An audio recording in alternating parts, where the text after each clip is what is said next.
और अब खबरें देख लेते हैं तफसील से। सबसे पहले बात है रांची की खबर की। रांची में सरकार के अधिकारियों पर ही जमीन की काले खेल में शामिल होने का आरोप लगा है। दरअसल राजधानी में एयरपोर्ट के पास हेतु गांव में 72 डिसमिल जमीन की दोहरा जमाबंदी कर सरकार के 3 अधिकारी फंस गए हैं। लोकायुक्त जस्टिस DN उपाध्याय ने इस मामले में नामकुम के तत्कालीन सीओ अमित कुमार, CI प्रमोद कुमार और तत्कालीन भू अर्जन पदाधिकारी अभय नंदन अम्बष्ट को दोषी करार दिया है और तीनों अधिकारियों पर कार्रवाई करने के निर्देश दिए हैं। मामले की जानकारी दे रहे हैं न्यूज 18 संवाददाता भुवन किशोर झा।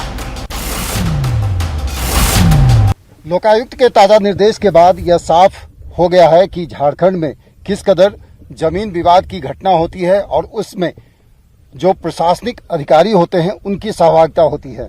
ताजा मामला हेतु गांव का है, जहां पे एयरपोर्ट एक्सटेंशन के नाम पर जो 72 डिसमिल जमीन को अधिग्रहित की गई, उसमें बड़े पैमाने पर गड़बड़ी हुई और 3 अधिकारी इसमें नपे हैं, यानी कि उन पर कार्रवाई करने के आदेश दिए गए हैं। कैमरा पर्सन संत के साथ भुवन किशोर झा, न्यूज 18 रांची। इधर प्रदेश कांग्रेस अध्यक्ष रामेश्वर उरांव के बयान के बाद कांग्रेस में घमासान जारी है। कांग्रेस नेता धीरज साहू ने रामेश्वर उरांव के उस बयान पर नाराजगी जाहिर की है जिसमें कांग्रेस विधायकों के बीजेपी के साथ संपर्क में होने की बात कही गई है। वहीं कांग्रेस विधायक इरफान अंसारी ने कहा कि प्रदेश कांग्रेस अध्यक्ष रामेश्वर उरांव को उन विधायकों के नाम बताने चाहिए जिनके बारे में उन्होंने बीजेपी के साथ संपर्क की बात कही है। इधर कांग्रेस नेता KN त्रिपाठी ने दावा किया है कि बीजेपी के कई विधायक उनके संपर्क में है। हमारा कोई विधायक नहीं टूट रहा है और आज के दिन में कल क्या होगा नहीं होगा वो हमसे जहाँ उनसे बात हुआ था तो वो बोले किसी ने सूचना दिया उनको कि 4 विधायक हमारे ऐसे हो रहे हैं, लेकिन ये अफवाह है, इस पर कोई दम नहीं है। मैं अध्यक्ष जी से इस मामले में बात करने जा रहा हूँ क्योंकि मैं भी बाहर गया था, मैं कल ही लौटा हुआ जाके। ऐसा कोई बात नहीं है, यहाँ कुछ नहीं होने जा रहा है। 4 नाम कौन से वो नाम है? अच्छा, ऐसे में सभी संदेह के घेरे में सभी विधायकों के मन में शंका पैदा हो गया और कहीं ना कहीं हमको लगता है ऐसे इनके बयान से जो खरीद फरोख्त जो नहीं भी हो रहा था अब वो लोग जोड़ डालेगा। तो मैं चाहूंगा कि अध्यक्ष जी हमारे सम्मानित हैं, काफी सीनियर हैं और हम लोग को एक बार विश्वास में लेकर इस मामला को खत्म करना चाहिए। पार्टी के सभी विधायकों में थोड़ा सा आक्रोश हो गया है बयान से, तो अध्यक्ष जी को क्लियर करना चाहिए था कौन नाम है कौन नाम नहीं है। मेरी बात हो गई अध्यक्ष जी से मुझे अध्यक्ष जी ने मुझे अश्योर क्या है कि समय आने पर नामों का खुलासा वो करेंगे। सहयोगियों से बात हो रही है, उसमें ये सूचना मिला है कि बीजेपी के जो विधायक उनको उनके क्षेत्रों में लोकप्रियता की भारी गिरावट हो रही है और बीजेपी के विधायक इस सरकार को समर्थन देना चाहते हैं। कुछ विधायक ऐसी सूचना हम लोगों को बातचीत में अपने सहयोगियों से कुछ लोगों से पता चल रहा है। तो रामेश्वर उरांव के बयान पर रार छिड़ी हुई है। चलिए आगे बढ़ते हैं। कोरोना संक्रमण के बढ़ते मामले पर CM की तरफ से बयान आया है। उन्होंने कहा कि कोरोना से निपटने के लिए सरकार पूरे प्रयास कर रही है। उन्होंने ये भी कहा कि बाहर से आने वाले किसी भी व्यक्ति को 14 दिनों तक क्वारंटीन रहना अनिवार्य होगा। बाबूलाल मरांडी के बारे में पूछे जाने पर हेमंत सोरेन ने कहा कि दिल्ली से लौटने पर उन्हें भी 14 दिन होम क्वारंटीन में रहना होगा।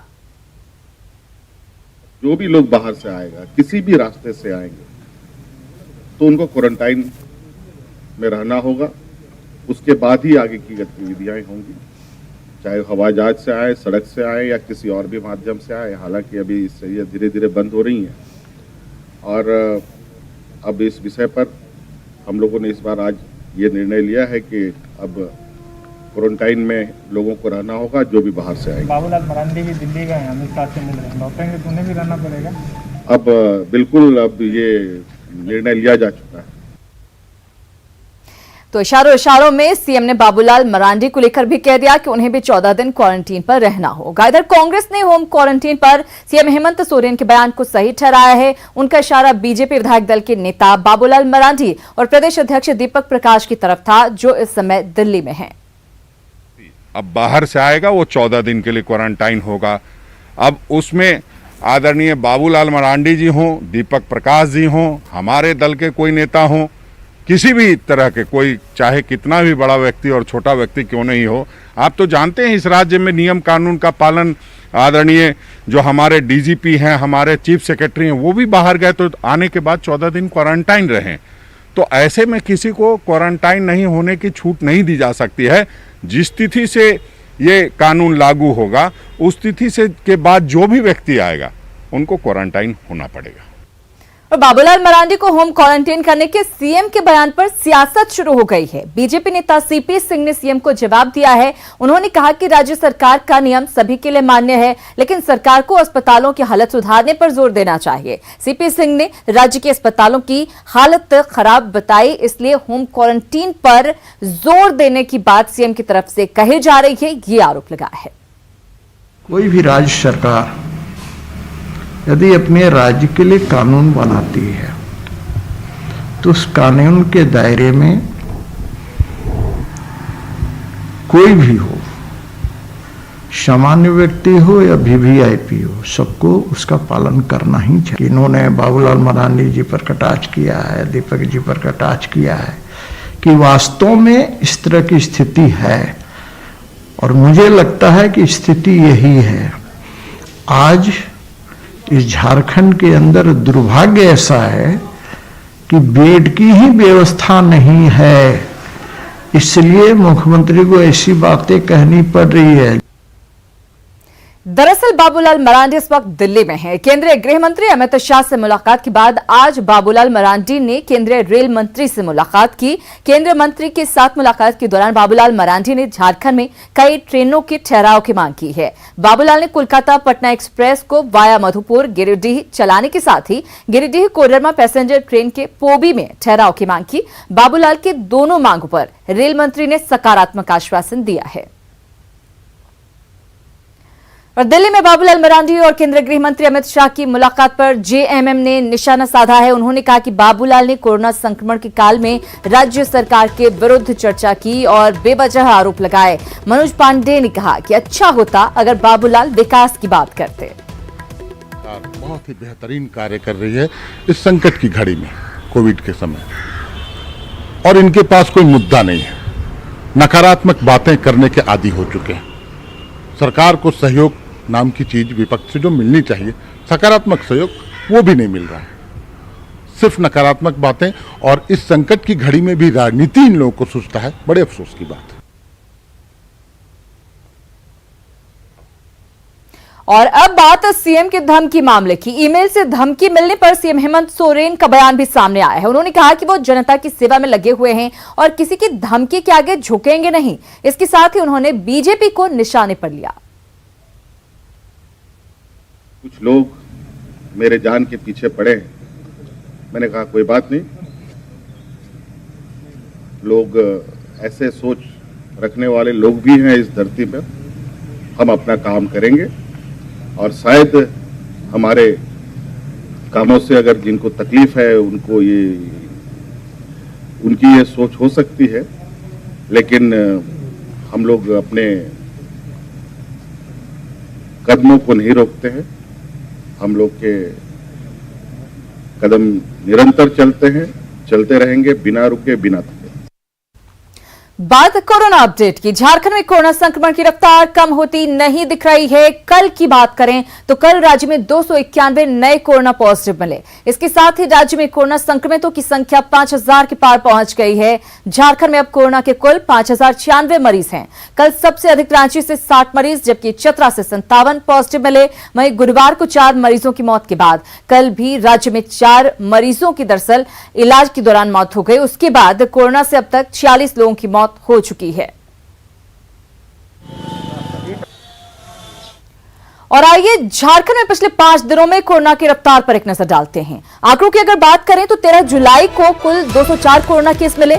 14 जुलाई को 268 नए कोरोना संक्रमित मरीज मिले। वहीं 15 जुलाई को 316 पॉजिटिव केस सामने आए। 16 जुलाई को 207, जबकि 17 जुलाई को यानी कि कल 291 नए कोरोना केस मिले। ऐसे में पिछले 5 दिनों में 1286 कोरोना मरीज मिल चुके हैं। यानी राज्य में 5000 मरीजों में से 1/4 से अधिक पिछले 5 दिनों में मिले हैं।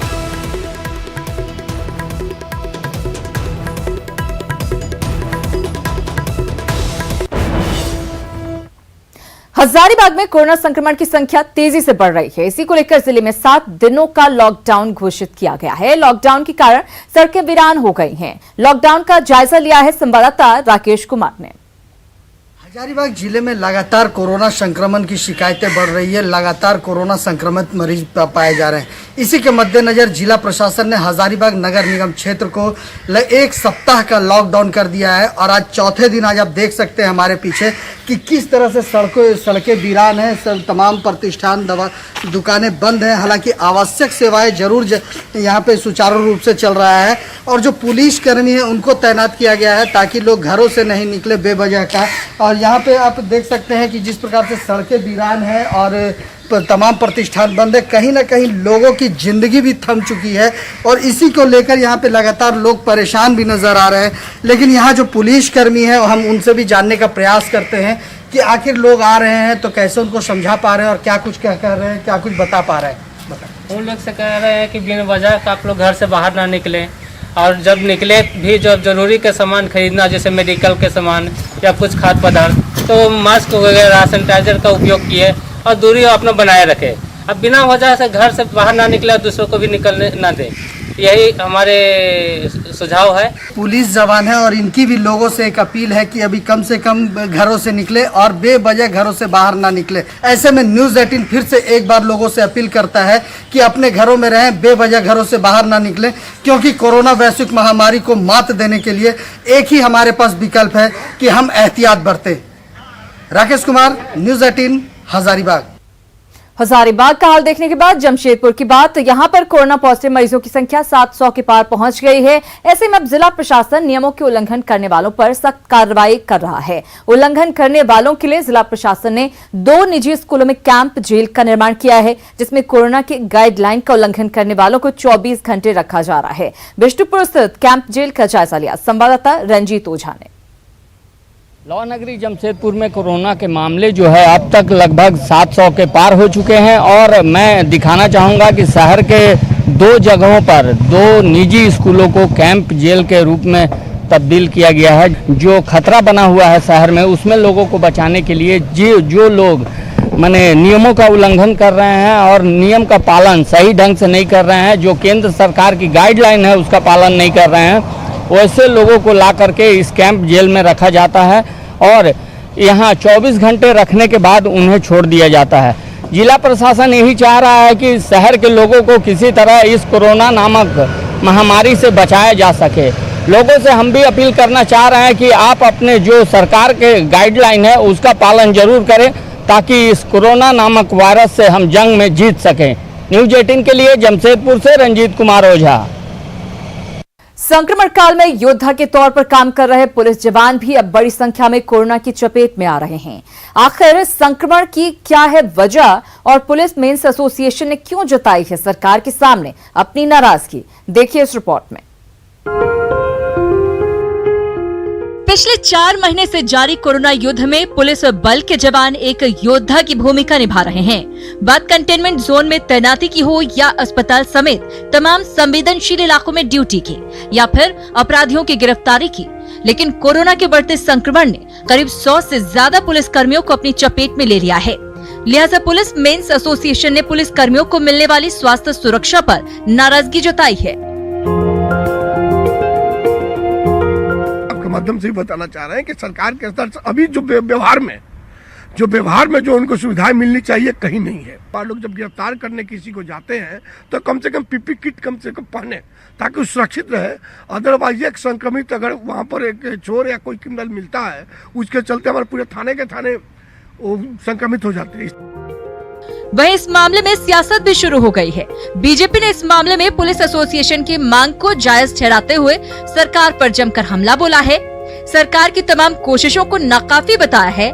वहीं प्रदेश के वित्त मंत्री रामेश्वर उरांव ने कहा कि उन्हें पुलिस कर्मियों के बीमा की जानकारी नहीं है, लेकिन सुरक्षा को लेकर उनकी मांग जायज है कि थाने को पूरी तरह रोजाना सैनिटाइज किया जाए, उनको पीपी किट दिया जाए, जिनके जितने भी पुलिस के वैन हैं उन वैनों को रोजाना सैनिटाइज किया जाए और साथ में जो भी पुलिसकर्मी इस प्रकार की ड्यूटी में रहते हैं उनका बीमा करा जाए। अगर उनको स्पेशल फैसिलिटी की ज़रूरत है अपने ड्यूटी में, आपने बताया कि 100 पुलिसकर्मी संक्रमित हैं, तो होना चाहिए, वो व्यवस्था होनी चाहिए। मैं इस पक्ष का हूँ।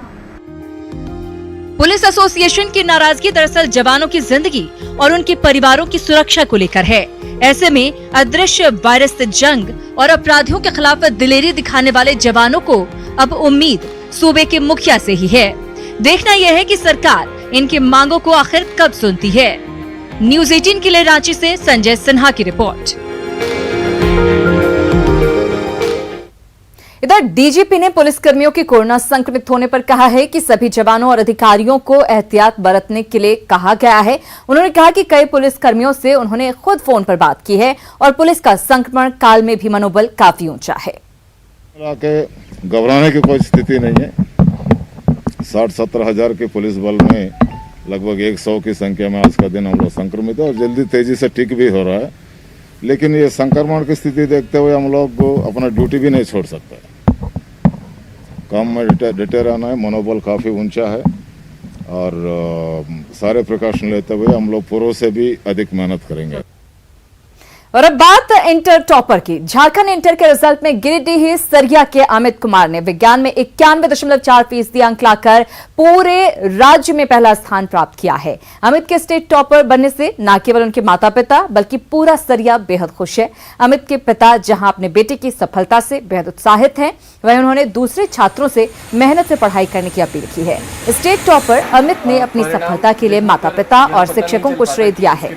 अमित आगे यूपीएससी की परीक्षा में सफल होकर आईएएस अधिकारी बनना चाहते हैं। और सभी बच्चों से मैं कहता हूं कि वो अगर मेहनत करेंगे तो जरूर सफलता मिलेगी।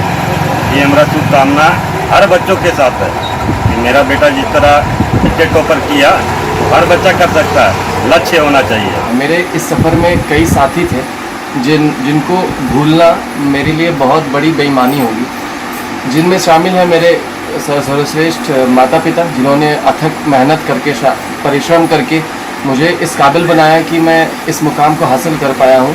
दूसरा श्रेय मेरे स्कूल के +2 SRSSR हाई स्कूल के शिक्षकों को जाता है, प्राचार्य महोदय को जाता है कि उन्होंने हर पल मेरा मार्गदर्शन कर मुझे सभी डाउट्स को क्लियर करके मुझे पढ़ाई में उत्तीर्ण करने में बहुत वहीं झारखंड इंटर के रिजल्ट में हजारीबाग के छात्रों का प्रदर्शन इस बार बेहतरीन रहा। टॉप 10 छात्रों की सूची में सबसे ज्यादा हजारीबाग साइंस कॉलेज के छात्र हैं। राज्य का सेकंड टॉपर नीतीश कुमार और 4th टॉपर रुपेश कुमार भी इसी कॉलेज के छात्र हैं। अपने छात्रों के प्रदर्शन से कॉलेज के प्रिंसिपल से लेकर तमाम शिक्षकों में खुशी का माहौल है। उनके बाद जो 12th अभी हमारा रनिंग है उसके क्लास एक दिन भी बाधित नहीं हुए हैं। ऑनलाइन क्लासेज उनके लगातार चल रहे हैं और यही वजह है कि उन लोगों के 12 बार एग्जामिनेशन भी ऑनलाइन हो चुके हैं।